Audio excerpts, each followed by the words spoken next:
Waouh.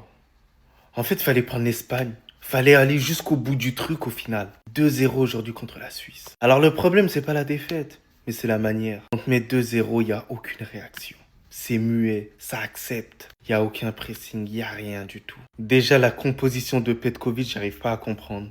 Titulariser Zerouki après tous les mauvais matchs qu'il te fait dans un match aussi capital, c'est de l'assassinat. Le premier but encaissé, c'est du grand n'importe quoi. Aïssam Mendy, avec l'expérience qu'il a, il peut pas se faire passer comme ça. C'est interdit, c'est une faute professionnelle. Surtout qu'ils encaissent ce but pendant un temps fort. Et c'est ça la spécialité de l'Algérie. Souvent, ils encaissent des buts dans leur temps fort, lorsqu'ils sont bien, lorsqu'ils commencent à dominer l'adversaire. Et surtout que tu reviens de pause et t'encaisses un nouveau but sur un dégagement dans l'axe. Ça, c'est le B à bas. Mais ce qui reste positif du côté de l'Algérie, c'est que j'ai vu la jeunesse rentrer et l'avenir est très glorieux. Quand tu vois un Boulbina, quand tu vois un Rej Moussa, Ben Gali qui s'est battu de la première à la dernière seconde. Alors oui, il y a des lacunes techniques, mais je sens que c'est perfectible. Quand tu vois Adjiam, l'entrée qu'il a réussi à faire, il méritait pourquoi pas d'être titulaire. Mais bref, en tout cas, déçu pour les frérots algériens. Mais vous allez venir plus fort parce que l'avenir est très glorieux. Croyez-moi, ça va être incroyable. Dans le bien, dans le bueno. Ça à toi. Ma haine, vous la méritez même pas.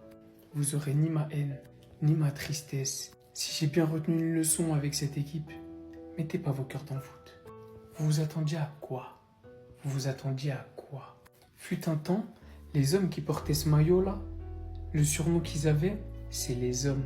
Rgel. Vous avez laissé tomber votre capitaine, alors qu'il a été critiqué, il a pris sur le dos. Beaucoup de critiques que d'autres joueurs algériens méritaient, il les a pris pour lui. Vous avez laissé tomber notre petite pépite. Le seul à courir, le seul à mouiller le maillot, ou l'un des seuls. Je veux pas manquer de respect parce qu'il y en a 2-3 autres qui ont couru. Vous croyez que je vais me rendre malade? Alors que mon coach, il va au mondial, il dispute 4 matchs, il t'aligne 4 compositions différentes, il te change de gardien au 3e match, il te met Maza qui est 10, faux 9, dans un match coup près à élimination directe. Peut-être que c'est Vicente Del Bosque. La fédération, elle s'en fout aussi. Elle voit que le mec, il fait pas du bon taf. Avant la Coupe du Monde, elle le prolonge jusqu'en 2028. Et vous attendez de moi que je me rende malade, que je vienne vous faire un débrief, crier, être énervé, parce qu'on s'est fait taper par la Suisse, qui a même pas joué à 20%. Des joueurs, on en a.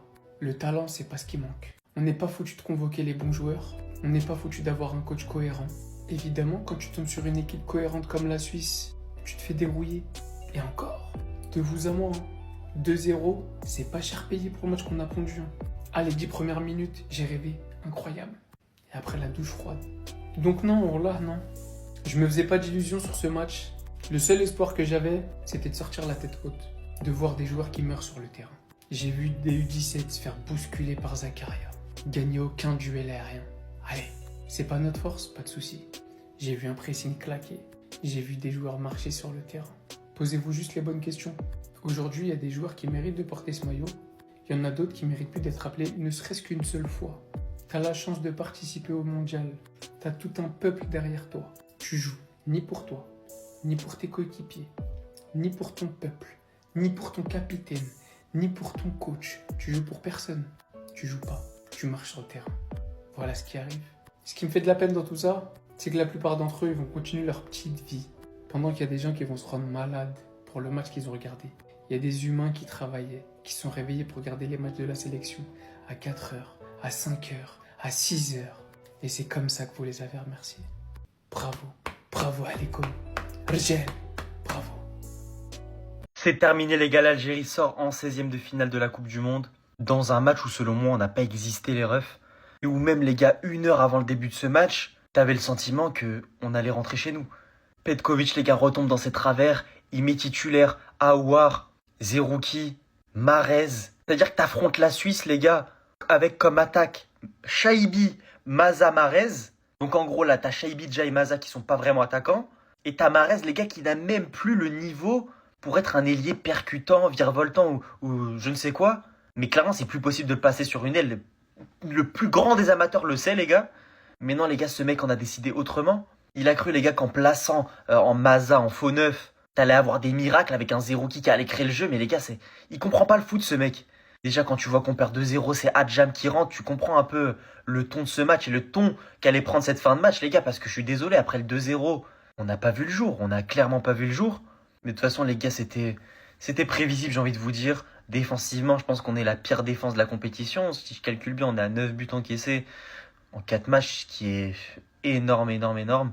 T'as l'impression que cette équipe d'Algérie a beau faire des passes, elle va jamais marquer, les refs, elle va jamais marquer. Et pour moi, il y a clairement un problème de génération. Là, on est clairement dans un choc des générations. Faut laisser la nouvelle génération, les jeunes, les gars, reprendre cette équipe nationale. Merci pour tout, Mahrez. Mes frérots bougent. Mendy, merci pour rien. Mais lui aussi, il faut qu'il bouge, les gars, parce que franchement, Mendy, c'est probablement le pire défenseur d'Afrique. Faut pas avoir peur de le dire. Aujourd'hui, les gars, je suis même pas déçu d'être éliminé parce que je pense que. En fait, comment tu veux être déçu quand tu sais que tu peux rien faire, en fait? L'équipe était tellement inoffensif qu'il y a zéro regret finalement. Faut se pencher, les gars, vers le futur. On sait qu'il y a des joueurs, des très bons joueurs, les gars, qui ont de la qualité technique, même qui ont du potentiel.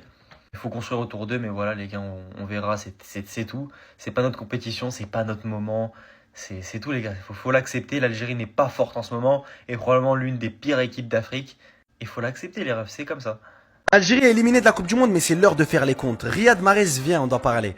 Riyad, à la place de comprendre ton rôle qui aurait pu être celui du remplaçant, du cadre, de celui qui a l'expérience, non, t'as voulu séquestrer la place de titulaire en jetant un Hadj Moussa sur le côté, alors que Hadj Moussa, ces derniers temps, était plus performant que toi.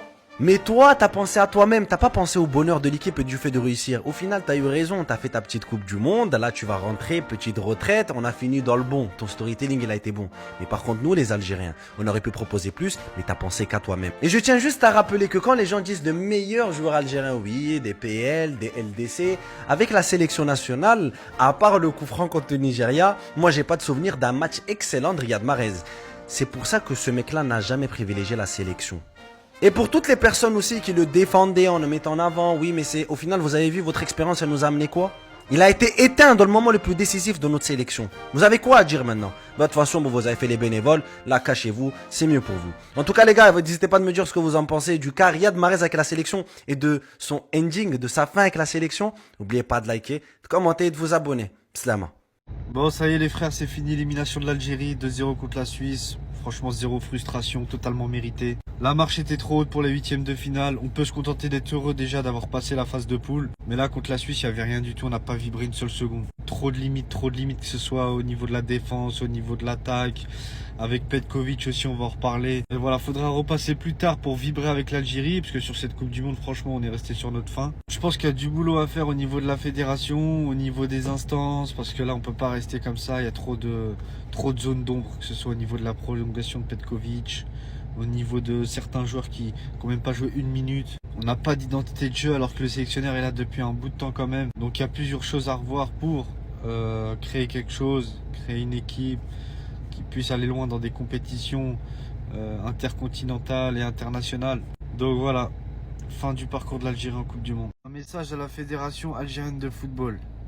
L'Algérie vient de se faire éliminer de la Coupe du Monde. On a malheureusement prolongé le sélectionneur Vladimir Petkovic avant cette même Coupe du Monde jusqu'en 2028. Donc dites-moi qu'il y a une clause dans le contrat, qu'il y a quelque chose, qu'on puisse faire machine arrière. Il y avait une clause liée à la qualification ou non de l'Algérie en huitième de finale, je sais pas. Mais c'est impossible qu'on continue encore des mois, des années avec Vladimir Petkovic. Tout simplement parce que on n'a pas la patte du sélectionneur, ça matche pas.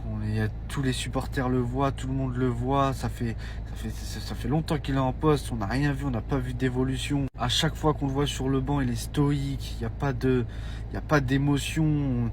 On sent qu'il est dépassé, qu'il n'a pas de roue de secours, qu'il n'a pas de plan B. À chaque fois sur ses compositions d'avant-match, il se trompe. Il se trompe à chaque fois, tout le temps. Il fait des changements, il essaye de se rattraper, mais ça va pas non plus. C'est tiré par les cheveux à chaque fois. On a besoin d'avoir plus de compétences sur le banc de l'Algérie. Donc s'il vous plaît, mettez fin au contrat de Vladimir Petkovic, quitte à payer des mensualités et repartez sur un nouveau projet avec un sélectionneur qui fait progresser les jeunes, qui met un plan de jeu. S'il vous plaît, la fédération.